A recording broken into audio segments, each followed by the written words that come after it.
Olá, pessoal! Hoje a gente dá início a uma série de podcasts que vai tratar sobre a atualização e a reforma do Código Civil. Nesse primeiro episódio, a gente teve a felicidade de conseguir trazer aqui para conversar conosco o professor Flávio Tartucci, professor de todos nós. Acho que todo mundo que se formou em Direito, que passou pelos bancos da universidade, em algum momento leu algum livro, alguma doutrina do professor Flávio Tartucci.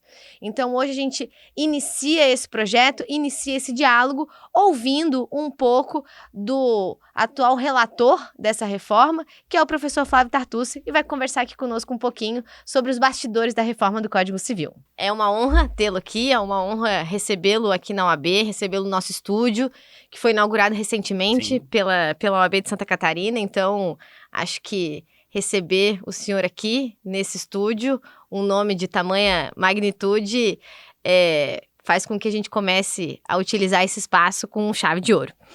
E a ideia de te convidar, de te trazer para cá, é a gente ouvir um pouco dos bastidores da reforma. E ouvir um pouco por quê? Porque nesses últimos tempos temos aí lido e ouvido, sobretudo nas redes sociais, muitas críticas, e eu queria pontuar uma que eu queria que o senhor começasse falando, até porque eu acho que é um espaço de conversa, um espaço para as coisas ficarem mais bem esclarecidas. Porque eu ouço muita gente dizendo assim, a reforma desse código veio de forma surpresa, ela veio de forma rápida, ninguém estava ciente, de repente apareceu uma reforma. E eu já vi o senhor falando muito sobre isso e tenho acompanhado e vi que não é assim. Então, eu queria ouvir um pouco dessa história, que o senhor contasse pra gente esses bastidores, como ela startou lá atrás, que não foi da noite pro dia, não foi do mês passado para esse mês. Então, isso seria bem bacana de a gente ouvi-lo aqui. Obrigado, professora Clarice. É uma grande honra voltar aqui ao AB de Santa Catarina. Esse universo da OAB de Santa Catarina, tenho grandes amigos aqui, desde a época o Paulo Brincas, né? O Paulo Brincas era meu tutor lá na rede LFG e agora eu sou conselheiro federal pela OAB São Paulo e logo no início já percebi uma sintonia total com os conselheiros atuais lá da OAB de Santa Catarina. É uma grande honra voltar aqui a Florianópolis para falar desse tema que é o tema da reforma do Código Civil. É verdade, eu tenho dito que quem afirma que a reforma surgiu do nada não acompanhou o debate sobre o direito civil dos últimos anos. As jornadas de direito civil são o evento mais importante de debate do direito civil brasileiro. Aliás, gosto sempre de dizer que é pegar as fontes das propostas, muitas estão nos enunciados das jornadas de direito civil, e na 8ª jornada em 2018, o ministro Sanseverino coordenava a jornada e ele montou uma das comissões temáticas sobre reforma do Código Civil.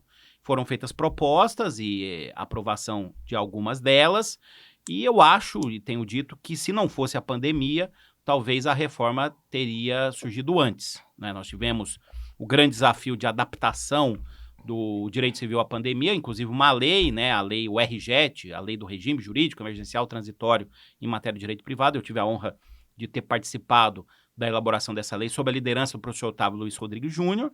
E depois, quando a pandemia cessou, na 9ª jornada de direito civil, aí sob a liderança do ministro Salomão, que é o líder principal da reforma, o ministro Luiz Felipe Salomão, na 9ª jornada já foi pautado, inclusive com a presidência lá, a presença do presidente do Senado, Rodrigo Pacheco. Então, na verdade, já havia, sim, essa proposta, esse projeto, ele surge inicialmente em 2018. Em 2018. E foi perfectibilizado, enfim, dado concretude a partir de 2022, então, né? Sim. Agora, a comissão de juristas, ela foi formada em 2023, né? Então, já estamos aí 2 anos já de debate, desde que foi formada a comissão de juristas. Sobretudo aí para afastar, porque as pessoas acham, está sendo muito rápido, mas nem começou ainda, porque nós estamos ainda na iminência de se formar a comissão especial no Senado, né, que lá mesmo nós vamos ter o start efetivo para o debate de qual vai ser a extensão dessa reforma. E, professor, o senhor podia contar para a gente um pouquinho como é que funcionou a escolha e a chamada dessas pessoas, desses juristas que participaram efetivamente da comissão, como é que ela foi montada, de onde é que ela veio, para a gente entender mais ou menos? Excelente. Eu fui consultado para fazer algumas indicações, fiz indicações. Aliás, quando fiz indicações, fiz com paridade de gênero, que é algo que é muito caro a mim, e o ministro Salomão era o presidente, ele junto com o presidente Pacheco, né, o presidente senador Pacheco, e também o ministro Belize, que foi o vice-presidente, fizeram escolhas, fizeram indicações dele, tivemos a presença no total, eu gosto sempre de dizer isso, foram Entre quem saiu, quem entrou, 38 membros efetivos, mais 5 consultores, 43 membros de todo o país, uma participação feminina de 34, contando as que saíram também, 34% para 35%, o que não aconteceu nas reformas anteriores. Pela primeira vez tivemos participação feminina, e a professora Rosa Neri como relatora geral e que atuou efetivamente no texto, em praticamente todo ele. A comissão ela foi dividida em 9 grupos, de acordo com os livros do Código: parte geral, obrigações, responsabilidade civil, contratos, coisa, família, sucessões, empresa e direito civil digital. Aliás, essa expressão, direito civil digital, é da professora Rosa Neri, né? O novo livro de direito civil digital que foi pedido, e os debates recentes são justamente para a necessidade do direito civil entrar no século XXI com esse livro de direito civil digital. E nessa comissão dos juristas, a gente tem acadêmicos, professores, juízes, advogados. Qual é a composição? Ela é heterogênea? Ela é mais homogênea? Excelente. É uma composição também diferente de composições anteriores, né, que era sobretudo de professores. Nós tivemos ali a participação de 6 ministros do STJ, 5 da ativa. Entre juízes, eu vou colocar magistrados de primeira e segunda instância, cerca de 14 ou 15, né? 2 membros do Ministério Público de origem, a professora Rosa Neri e o professor Nelson Rosenwald. Também de origem Defensoria Pública, o desembargador Marco Aurélio Bezerra de Mello, que foi defensor público, e uma consultora da Defensoria Pública. Professores, né, autores de obras de todo o país, professores titulares de faculdades, né, e advogados, né, inclusive advogados que atuam no dia a dia, no contencioso. Então foi, sem dúvida alguma, uma comissão heterogênea, com ressalto, mais uma vez, a presença feminina. Isso é bem importante, né, professor? Porque a gente está falando de uma comissão de juristas, mas não de uma classe específica de juristas, né? Então, a gente tem aí um projeto discutido, debatido, idealizado e apresentado, que conta com a participação de quem está julgando, de quem está apresentando causas, levando causas ao judiciário, para quem está discutindo isso doutrinariamente na sala de aula. Então, de fato, são muitos olhares distintos para um mesmo lugar, né? O que certamente enriquece ainda mais aquilo que foi apresentado, e é algo que, por si só, refuta qualquer crítica com relação a, enfim, essa reforma ficou muito, muito adstrita a um grupo pequeno de pessoas, né? É algo que não tem como a gente concluir dessa forma. Sim. Pela composição, desde já, né? Sim, professora. E outra coisa, se a gente comparar com os códigos anteriores, o Código 16 foi feito por um homem só, o Clóvis Bevilacqua. Claro, outros juristas participaram do debate. E o Código de 2002, originalmente, foi feito por 7 homens, professores, né? Então, sem dúvida alguma, nós tivemos aí uma composição diferente. Não é nenhum novo código, né? É uma reforma feita por juristas de outros países, de todo o país, perdão. De outros países também, porque nós tivemos audiências públicas. Na última audiência pública foram uma em São Paulo, uma na Bahia, vindo das regiões respectivas, uma no Rio Grande do Sul, e depois fizemos mais 2 no Distrito Federal, e na última ouvindo os professores da Argentina, Ricardo Lorenzetti, Aida De Carlucci, em todas elas participação de juristas, né? Eu lembro que no Rio Grande do Sul, inclusive, ouvimos professores aqui de Santa Catarina. Eu lembro que o professor Felipe Werner, por exemplo, atuou, falou. A professora Luciana Faísca também participou dessa audiência pública. E entidades oficiadas, né? Mais de 400 entidades oficiadas, cerca de 200 mandaram propostas. Então, tivemos uma participação democrática e eu acredito que o Congresso vai continuar ouvindo os especialistas agora nos debates, né? A minha próxima pergunta, professora, era exatamente isso. Também ouvi e li críticas no sentido de que a sociedade civil não foi ouvida, mas pelo que eu tenho acompanhado, a situação é diversa, né? Sim. Teve uma abertura, teve um convite, uma chamada de participação, as entidades a participarem. Eu ouvi o professor Simão comentando em alguns podcasts também que exatamente o número que você falou, mais de 400 entidades participando. Teve muita entidade que, de fato, mandou propostas, Sim. Inclusive propostas de A a Z, coisas que realmente faziam sentido, outras que nem tanto, mas teve essa abertura, então teve essa participação. Sim. E entidades dos mais diversos setores, certo? Sem dúvida, da advocacia, Nós tivemos lá em São Paulo, a OAB São Paulo, a participação, já na primeira audiência pública eu lembro aqui a conselheira Ana Scalchetti, professora do Mackenzie, que fez propostas de reprodução assistida com análise diagnóstica, né? Inclusive depois acabou sendo incorporada à comissão. Eu lembro também um evento que foi feito na Escola da Magistratura de São Paulo, com participação de julgadores, né? E eu lamento porque um detalhe que algumas entidades criticam e elas foram oficiadas, tiveram oportunidade e uma delas específica, os debates foram realizados lá na sede da entidade. E agora elas dizem que não houve debate, que não houve oportunidade. Não é verdade, porque houve oportunidade sim, já no trabalho da Comissão de Juristas para elas participarem. E ainda está em aberto, né? Ainda está em aberto, porque nós vamos ter aí mais uma tramitação. Eu estimo aí cerca de 2 anos, né, pelo que se fala, e as entidades todas podem participar. E é bom que participem, né? Quanto mais participação da sociedade civil como um todo, exatamente, né? Mais concretude, mais uma expressão do mundo dos fatos a gente vai conseguir trazer para dentro desse diploma, que é o diploma que rege todas as relações existentes no nosso dia a dia, né?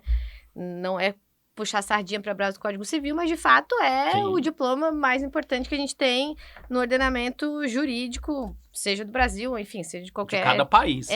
Exatamente, porque é aquilo que rege as nossas relações os penalistas cotidianas. Que nos perdoem, né? Na OAB sempre há essa questão penalista, direito penal, direito civil, mas os penalistas que nos perdoem, mas o Código Civil é a lei mais importante de cada país, né? Sem dúvida alguma. E o debate é sempre saudável, né? O debate é saudável que muitas vezes a gente ouve na Comissão de Juristas e incomoda é uma tentativa de boicote, né? De boicotar. O projeto tem que ser arquivado e esquecido. A gente acha que isso é antidemocrático. E a gente, mais uma vez, eu sempre faço isso, a gente convoca as pessoas que têm essa visão. Ainda é tempo para debater conosco, tentar melhorar o texto, porque nós tivemos votação de vários temas e ninguém saiu 100% vitorioso ali. Eu mesmo, como relator geral, várias das minhas propostas e várias das minhas ideias foram vencidas, né? E muitas eu estou convencido, algumas não, né? A professora Ada Pellegrini Grinovo tinha uma frase, o vencido nunca é convencido, né? Então, a gente precisa melhorar e aprimorar esse texto e aí contamos até com aqueles que querem que seja arquivado para que revejam essa posição e venham debater a reforma do Código Civil. E, professora, eu queria te perguntar sobre isso, assim, tu falou sobre fiquei vencido em algumas coisas, outras não, outras fiquei vencido, mas fui convencido. Como é que funcionava entre os grupos de trabalho essa votação, esse debate? Como é que ficava definido qual seria, enfim, a redação final sobre determinado tema? Como é que isso funcionava? Muito bom. E é importante esclarecer isso, professora. Nós tivemos essa primeira fase, divisão em 9 grupos de trabalho. Os componentes fizeram suas proposições, receberam proposições, né? Os próprios relatores, eu e a professora Rosa, nós recebemos e encaminhamos para eles, para as comissões, essas propostas. E eu brinco, né, que cada jurista ali acabava sendo um foco de envio de propostas. E depois, um prazo determinado, eles mandaram essas propostas para os relatores gerais, que foi um momento de maior tensão, porque a gente mudou muita coisa, né?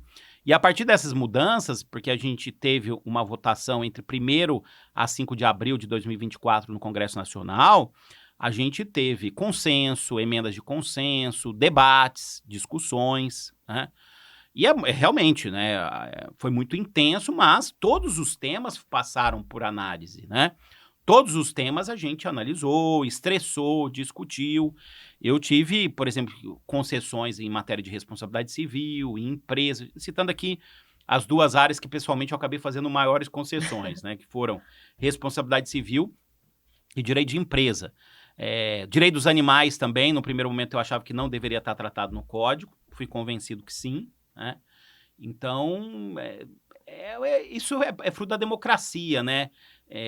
Fazer um trabalho desse não é um trabalho fácil, né? Quem não sabe perder, não está habituado a perder, dificilmente consegue fazer um trabalho desse, né? Sabe que eu brinco nas palestras, às vezes eu sonho ainda com código, né? Foi muito intenso, e eu sonho sempre com o que eu perdi, né? Especialmente quando eu perdi para pessoas mais próximas a mim, o que acabou acontecendo, né?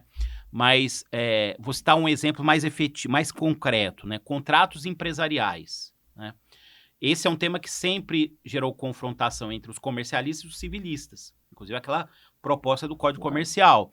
E os civilistas fizeram aí concessões, nós temos um artigo que trata de regras de contratos empresariais. Isso é uma grande evolução democrática de concessões que foram feitas e muito bem tratado, né? Então, acho que a democracia ela funciona assim, com vitórias, eu acho que mais derrotas do que vitórias, e o texto foi construído assim, em espírito democrático, né? E para concretizar na lei aquilo que é majoritário na doutrina e na jurisprudência. Até porque numa comissão tão heterogênea a gente não teria como, seria inviável pensar que todos os assuntos ali tratados teriam uma posição unânime. Sem dúvida. Possivelmente, se isso tivesse acontecido, seria de... Antidemocrático. Antidemocrático, ou talvez aquela unanimidade ali não fizesse tanto sentido, assim, né? Sim. Acho que é importante ter essa oxigenação. Mas me parece, te ouvindo falar, me parece que, assim, dentro dessa comissão aconteceram esses debates, tinha algumas discordâncias, mas, assim, tava todo mundo imbuído no mesmo espírito. A gente pode discordar aqui dentro, eu posso sair vencido, enfim, com relação a determinado ponto, mas a ideia é que de todos nós, o objetivo comum é maior que esse. Sem o objetivo dúvida. comum é a gente conseguir trazer uma reforma, trazer uma atualização que dê mais efetividade, dê mais segurança jurídica. Então, ainda que eu saia vencido em determinado ponto, isso não vai fazer com que eu largue mão desse trabalho. Pelo contrário, eu vou me adequar, porque é isso, né? A gente não vai... Sim. Não dá pra ganhar todas, digamos assim. Então, me parece que tinha muito esse espírito ali entre vocês. Sem dúvida. E eu vou destacar 2 pontos. Primeiro ponto, o trabalho conciliador que foi feito pelo ministro Salomão e pelo ministro Belize, né? De vamos negociar, inclusive intervindo em alguns casos, fazendo reunião para resolver os pontos de divergência. Os dois, tanto o ministro Salomão quanto o ministro Belize. Eles tiveram uma atuação muito efetiva aí como verdadeiros mediadores para o diálogo.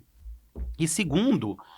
em uma das primeiras reuniões, acho que nem foi uma das primeiras, no meio do processo, quando a gente estava tendo muito conflito, chegou a sair até na Veja, uma matéria da Veja, eu tinha assistido aquele documentário sobre a noite que mudou o mundo, a noite do pop que mudou o mundo, que foi da gravação. Assisti também da gravação do We Are The World. Do We Are The World. E o diretor, que eu acho que era o Quincy Jones, me fala isso, ele colocou uma frase, porque era tanta gente estrelada, ele colocou, deixe sua vaidade do lado de fora, né? E eu conclamei isso numa reunião, em certa medida, os membros da comissão perceberam que ali o papel era não de doutrinador ou de julgador, mas de legislador, e acabaram contribuindo aí com menos vaidade, digamos assim, e efetividade para debater os temas, né? Então, a atuação efetiva dos dois, o presidente e o vice, ministro Salomão e ministro Belize, e também a colaboração dos membros da comissão, né? E é inesquecível, é um processo que eu nunca vou esquecer, eu tive a honra de participar. E vou dizer mais, viu, professora Clarissa? Essa é a reforma. Eu acho que eu tenho falado isso, nós ainda teremos um novo Código Civil daqui uns 20 e tantos anos, aí eu vou ser um decano, se eu estiver aqui ainda, né, em 2045, 2050, aí será um novo código. Eu acho que ainda teremos, mas esse processo foi e está sendo inesquecível.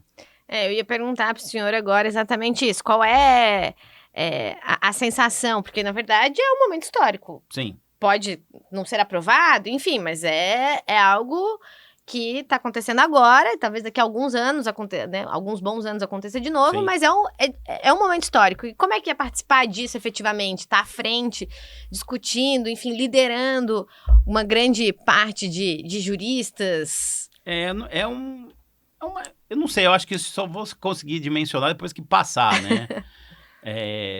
Às vezes a gente participa de outros momentos também, eu participei da eleição da primeira mulher presidente da OAB de São Paulo, acho que aquilo foi histórico também, acho que aqui também... Aqui também participei da nossa então eleição. É algo que a gente vai entender daqui a um tempo, né? Nós implementamos lá na OAB São Paulo a paridade, né? Nas eleições do 5º Constitucional, paridade também, a inclusão por questão de raça, então a gente vai saber daqui a um tempo qual vai ser a repercussão disso, né? Então, quando a gente está no meio do caminho, a gente não sabe ainda, mas, sem dúvida, é histórico, né? Esse livro que eu estou te presenteando... É para mim? Esse é seu. Esse livro, na verdade, Obrigada. Que já é um livro histórico da Livraria do Senado, só grandes obras clássicas foram publicadas pela Livraria do Senado. O senador Rodrigo Pacheco organiza o livro, com uma sistematização que foi feita pelo ministro Luiz Felipe Salomão, eu tive a honra de auxiliar, com textos dos membros da comissão de juristas para auxiliar os parlamentares no processo de atualização do Código Civil. Então, isso já é histórico, né? E como eu tenho dito, a nossa matéria voltou para o debate nacional como nós nunca vimos. Nem quando o Código Civil entrou em vigor, porque foi muito rápido o projeto do Código. Eu coloquei no meu Instagram a placa mostrando lá, que foi entregue em 1970. Na essência, depois, a Comissão Fiuza mexeu pouco. O Mário Delgado participou e já relatou isso. E aí, do nada, o projeto foi desarquivado. Ficou dormindo um tempo, a CM foi lá uma hora, tirou da gaveta. Exatamente. No governo Fernando Henrique, se não me falha a memória, né? Isso. E aí, veio e foi aprovado, né? Do nada, assim, não se esperava. Então, eu acredito que é uma oportunidade nossa, única. A gente não pode cometer o mesmo erro de deixar demorar muito, né? A gente precisa ir de um tempo de 2, 3 anos, no máximo, já para estar em vigor. E a oportunidade de colocar o direito civil no século XXI, com valores e conceitos que também são nossos, né? As gerações que vivem hoje e que têm a dificuldade de aplicar o direito civil, né? Exatamente.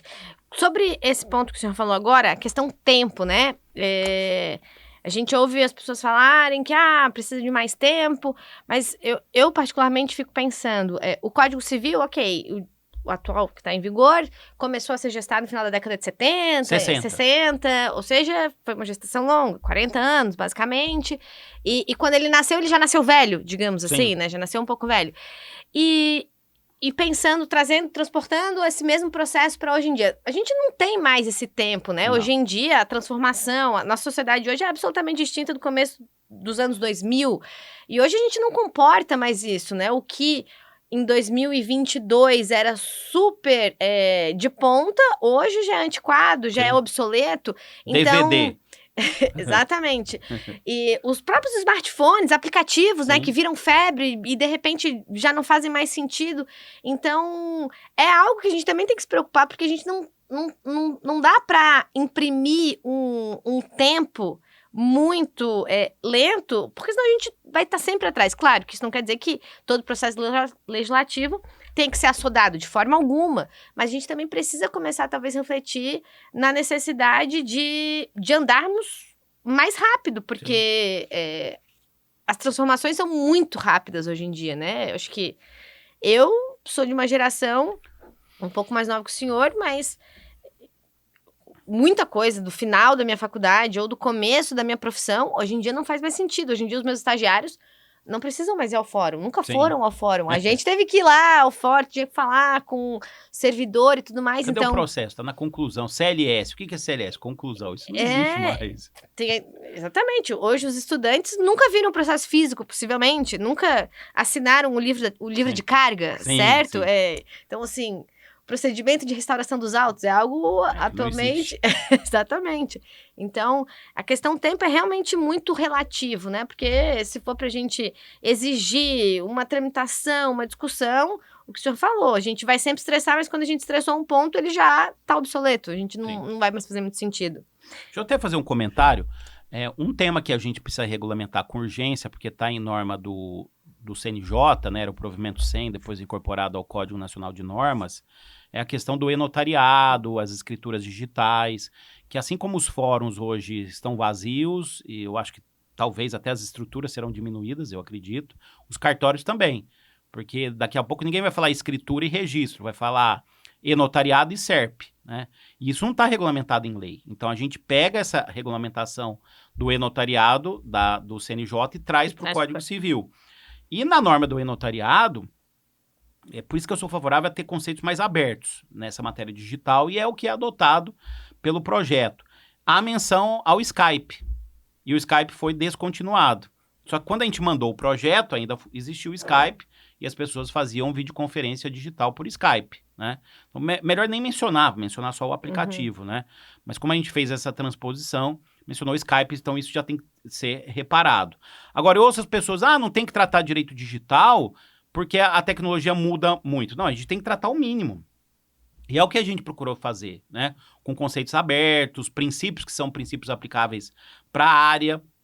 Então, não é possível, a gente não sabe hoje, com o Código Civil, quando o contrato digital é formado. Quais são as assinaturas digitais, que não estão no Código Civil, estão em lei específica, né? A gente não sabe nada sobre patrimônio digital, herança digital. É um código analógico pensado para bem corpóreo, né? Então não dá. Me desculpem aí aqueles que acham que são muito tradicionalistas, conservadores, mas o mínimo a gente tem que tratar, né? E urgente. Locação por aplicativo em condomínio, né? Locação, hospedagem atípica, como quiserem chamar. Qual que é a segurança jurídica que há em relação a esse tema? Nenhuma segurança, né? Então, a gente procurou trazer o que é consolidado na doutrina, nos enunciados de jornada de direito civil, na jurisprudência, tratar desses assuntos digitais e trazer para a legislação para trazer mais previsibilidade e estabilidade. E agora, então, entrando no projeto em si, o que o senhor entende, o que o professor entende que vem como uma mudança mais substancial? Quais são as partes, quais são os livros que o senhor entende que realmente vai um pouco além de uma atualização? Traz novos institutos ou traz novos conceitos? Porque, enfim, tem essa discussão. Inclusive, eu vi vocês falando em alguns ambientes, alguns podcasts também, e sustentam isso. Concordo que a gente não está falando de um novo código, até porque a gente está falando de uma atualização dele, porque a gente não tem uma incorporação de novos institutos numa expressão muito grande, né? Então, assim, mas com relação àquilo que está vindo, aquilo que vem sendo que vai ser atualizado, quais são os livros ou quais são os assuntos que o senhor entende que tem um impacto maior? Excelente. Eu acho que são, na verdade, 2 partes de 2 livros. Não são nem os livros inteiros. Sucessões, não a parte de sucessão testamentária, não a parte introdutória, nem a parte de inventário partilha, a parte de sucessão legítima, sobretudo a ordem de vocação hereditária, né? A gente tira a concorrência, porque entendemos que a concorrência não funcionou, a concorrência do cônjuge / convivente com os descendentes e ascendentes. A gente faz uma compensação no direito de família com meação, participação de bens, e para aqueles que precisam com usufruto, né, para as viúvas, por exemplo, que precisam com usufruto. Então, a parte de sucessão legítima, não é a sucessão testamentária, nada de novo, a não ser novas tecnologias e o que é majoritário. Mas sucessão legítima, quer dizer, essa parte de sucessão, eu gosto de dividir sucessões em 4 partes, né? Eu sou professor da matéria, inclusive coordeno pós, introdução, sucessão legítima, testamentário, inventário e partilha. Então, nessa parte de sucessão legítima, nós temos mudança. E na parte de responsabilidade civil, sobretudo em 2 assuntos. A imputação da responsabilidade, né, inclusive com o mundo digital, e a quantificação dos danos, sobretudo os danos extrapatrimoniais, né? Se a gente pegar, por exemplo, responsabilidade civil por ato de terceiro, por fato da coisa, pelo animal, nós não tivemos mudanças ali, né? Tivemos uma proposta que não foi minha, eu vi críticas, é bom falar sobre isso aqui numa casa de advocacia, eu confesso que eu não compreendo as críticas, que é a questão da responsabilidade civil do advogado. Foi uma proposta, os vídeos estão lá, é só acompanhar, fica clara, né? A proposta veio pelo Conselho Federal da OAB, pelo presidente Marcos Vinícius Furtado Coelho, de equiparar o advogado a juiz e promotor. Pelo CPC, juiz responde só por dolo ou fraude e promotor de justiça também, né? Então, fazer uma equiparação para o advogado. O advogado não pode responder igual o marceneiro, não pode responder igual o médico, com devido respeito, né? Até porque, veja a questão aí do golpe do falso advogado. Por que nós temos que informar todos os clientes? Porque senão a gente responde. Daqui a pouco os escritórios vão ter que ter um departamento de informação, né? Eu acho que aquilo que for possível, o advogado tem que ser equiparado a juiz e promotor. Aquilo que é possível. Eu acho que tem que ser uma bandeira nossa. Eu fico assim, pasmo, advogado, liderança da advocacia criticando essa proposta. Eu juro que eu não entendo, né? Então, nós tivemos essas mudanças pontuais em responsabilidade civil, de imputação e também de quantificação. Eu acho que essas são as partes mais polêmicas. Agora, na essência, obrigações, contratos, direito das coisas, família, mesmo direito de família, eu acho que parte geral, empresa, muitos ajustes foram feitos. Eu não vejo assim, é um novo código. Vocês mexeram não sei quantos artigos, mas muitos só falava do cônjuge. A gente colocou cônjuge convivente. Então, assim, eu não vejo assim, conhecendo bem o texto, é um novo código. Não vejo, é a mesma principiologia, mesma organização, sistema aberto de cláusulas gerais, eticidade, socialidade e operabilidade, com ajustes. Na essência é isso. Na essência é isso. E sobre a responsabilidade civil, professor, acho que talvez seja uma oportunidade aqui também de falar a respeito, que a responsabilidade subjetiva continua sendo a regra. A regra, né? Porque também já ouvi críticos, porque a reforma vem e traz a responsabilidade objetiva como sendo E não, né? Isso não Não. aconteceu, exatamente. Subjetivo é regra, objetivo é exceção. Naqueles casos do 927, parágrafo único, que a gente só trouxe ali critérios para aplicá-lo, seguindo o enunciado do Jornal de Direito Civil. Menciona a tecnologia, eu mesmo sempre entendi que se aplica também para ambiente digital, 927, parágrafo único. Aí nós temos responsabilidade por terceiro, já é objetiva, continua sendo. Fato do animal é objetiva, continua sendo. Fato da coisa, quando cai o prédio, né? Ou quando cai alguma coisa do prédio, o defenestramento. Então, eu não vejo mudança, né, na essência. Veja como realmente uma reforma, subjetiva como regra, objetiva como exceção, como o código já tinha adotado. Uhum. Adota, né? O senhor falou agora sobre a responsabilidade subjetiva, enfim, que vem a questão das plataformas e tudo mais. Veja que é um projeto que se alinha, Totalmente. combina, né, conversa com aquilo que foi recentemente defendido pelo STF, sustentado, enfim, criado a tese Sem pelo dúvida. STF. E eu também já ouvi vocês da comissão falando várias vezes que muitas das atualizações, na verdade, significaram o quê? Significaram a normatização de entendimento jurisprudencial consolidado, né, pelas cortes superiores. Então, eu queria, se o senhor conseguisse aqui pra gente, trazer alguns outros exemplos do que foi trazido, enfim, do que era definido através de precedentes vinculantes, enfim, STJ e tudo mais, e o que veio para o Código a partir dessas decisões. Essa decisão recente do Supremo, o projeto dialoga perfeitamente com ela. Aliás, o último tópico se pede para o Congresso fazer uma lei sobre responsabilidade civil, é o projeto de reforma, né?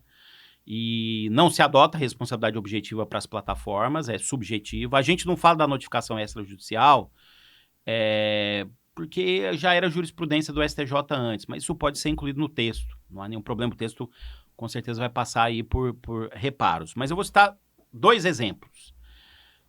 A união homoafetiva, o casamento homoafetivo, a união estável. A gente menciona que o casamento é a união estável entre 2 pessoas, não importando o gênero. Então é possível o casamento e a união estável homoafetiva. E quando fala 2 pessoas, a gente fecha para poligamia, que também foi o julgamento do Supremo.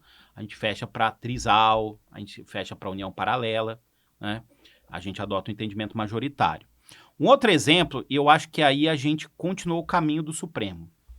Quando o Supremo julgou o tema 1236, que é da separação obrigatória, entendeu que o artigo não seria inconstitucional, mas você pode afastar por escritura pública o regime de separação obrigatória, né? Chegamos a ter essa proposta, mas o que prevaleceu ali é que não há mais justificativa para isso. Quer dizer, quem pode pagar a escritura pública afasta, que não pode. E quem não pode fica com restrição da liberdade. Num país que a maioria não tem patrimônio, né? Golpe do baú. Mas que golpe do baú que você não tem patrimônio, né? A gente acaba se preocupando com uma parcela pequena da sociedade e restringe a liberdade da maioria.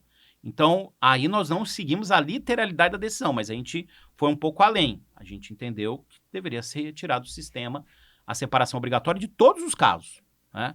Agora, se o Congresso achar que tem que colocar exatamente como o Supremo julgou, isso foi unânime na comissão, né? Isso que eu acabei de falar, esses pontos foram praticamente unânimes, né? O tema da união, da união do trisal, união que se quebrar a monogamia, nós tivemos lá 2 ou 3 pessoas que eventualmente falaram contra, mas perceberam que não iam vencer o debate e aí acabaram concedendo, né? Que foi muito comum isso, né? Perceberam, não vou levar a votação porque eu vou perder essa votação. A gente se falava o tempo todo, né? Inclusive, nós, relatores gerais, a gente fazia a ponte entre as comissões, eles conversavam entre eles. Então, percebia que não ia prosperar e se parava ali a proposta, né? Olha, professor, eu queria te agradecer e, assim, te dar aqui a abertura para você, enfim, fazer as suas considerações. Não sei se queres conclamar a advocacia a participar aqui do debate. Assim, eu sei que tem algumas seccionais que tem comissão, e falo a exemplo da comissão aqui da OAB de Santa Catarina. A gente criou uma comissão especial de acompanhamento da reforma do Código. Nós estamos juntos lá na comissão do Conselho Federal de Direito Civil, que um dos trabalhos é também fazer esse acompanhamento. E acho que é importante a gente chamar, exatamente, na advocacia a participar desse debate, porque, como o senhor bem falou, a reforma possivelmente vai acontecer. E a gente tem que decidir se quer participar dela ou não, né? Exatamente. Então, o que o senhor... Enfim, vou abrir a palavra aqui e te deixar à vontade, até pra gente finalizar. E enfim, tá com você. Obrigado, professor. Olha, é uma oportunidade única. A reforma do Código surgiu por iniciativa do Legislativo Brasileiro e do Judiciário, né? E nós não podemos perder essa chance. É uma chance única de a gente fazer propostas que tenham uma visão da nossa geração, né? Eu disse aqui o Código, originalmente, eu respeito muito esses juristas, muito. Os 7 juristas que participaram, que elaboraram o Código Civil, Miguel Reale, eu sei de cor, Miguel Reale, Moreira Alves, o Silvio Marcondes, Agostinho Alvim, Herbert Chamon, Clóvis do Couto Silva e Torquato Castro. 7 juristas. Eu respeito muito, todos nós respeitamos muito, né? Mas não é um código alinhado ao seu tempo mais. Temos um artigo que ainda fala, não basta o adultério da mulher, mesmo que confessado, para elidir a presunção de paternidade. Não dá nem para explicar isso, né? Aliás, a gente propõe a revogação desse artigo, né? Um código que fala de separação judicial, é outro exemplo aí, né? O tema 1053, não existe mais separação judicial no sistema. Então, eu conclamo todos vocês, eu sei que tem gente conclamando para o projeto ser arquivado e esquecido, eu faço uma outra convocação, que nós participem, você é advogado, jovem advogado. Eu comecei assim, publicando textos na internet, tem aí vários canais para você publicar, né? Eu comecei assim, inclusive no meu site aí, que existe desde 2003, já há mais de 20 anos. Olha só. Então, publique, participe dos debates, mande suas propostas, tem algum parlamentar, mande suas propostas, porque a gente precisa ter efetivamente um direito civil no século XXI com a participação de todos. Então eu conclamo aí todos os colegas da advocacia, sobretudo da jovem advocacia, para que tenhamos a reforma do Código Civil, o Código Civil do nosso tempo. Tá certo, professor. Te agradeço muito pela participação. Eu acho que a gente iniciou aqui a utilização desse espaço na OAB com chave de ouro. Te agradeço mesmo pelo tempo, pela vontade de estar aqui conversando conosco. E é isso. Muito obrigada e até o próximo episódio.